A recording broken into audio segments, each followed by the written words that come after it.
ஒரு காட்டில் ஒரு பறவை ஒன்று இருந்துச்சு. அந்த காடு என்னாச்சுன்னா திடீர்னு வெப்பம் தாங்க முடியாமல் அந்த காடு தீப்பிடிச்சி எரிய ஆரம்பிச்சிது. அந்த தீயில் நிறைய மரமும் கருகி போயிட்டு நிறைய விலங்குகளும் அந்த காட்டு தீயில் பலியாயிடுச்சு. இதெல்லாம் பார்த்துக்கிட்டே இருந்தேன். மற்ற பறவைகள் என்ன பண்ணுச்சு, பாதுகாப்பான இடத்துக்கு பறந்து போயிட்டே இருந்துச்சு. மற்ற விலங்குகளும் அதே மாதிரி தான் பாதுகாப்பான இடத்த நோக்கி போயிட்டே இருந்துச்சுங்க.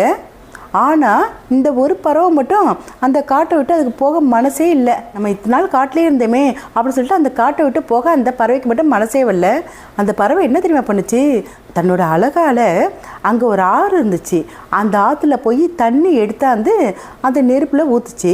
ஒரு தடவை 2 தடவை இல்லை, அதே மாதிரி அந்த ஆற்றுல போய் அந்த அழகால் தண்ணி எடுத்தாந்து அந்த நெருப்பில் ஊற்றிக்கிட்டே இருந்துச்சு. ஆனால் இந்த அழகால் தண்ணி ஊற்றி அணையாதுன்னு அந்த பறவைக்கும் தெரியும். இருந்தாலும் அந்த நம்பிக்கை மட்டும் அதை விடவே இல்லை.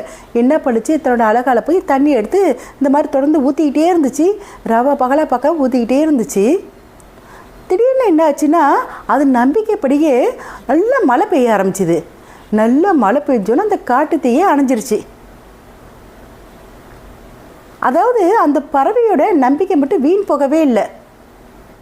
அதாவது நம்ம எந்த ஒரு செயலையுமே நம்பிக்கையோடு செய்யும்போது அது மிகப்பெரிய வெற்றியை கொடுக்குங்கிறதுல எந்த சந்தேகமும் இல்லை. வாழ்த்துக்கள்.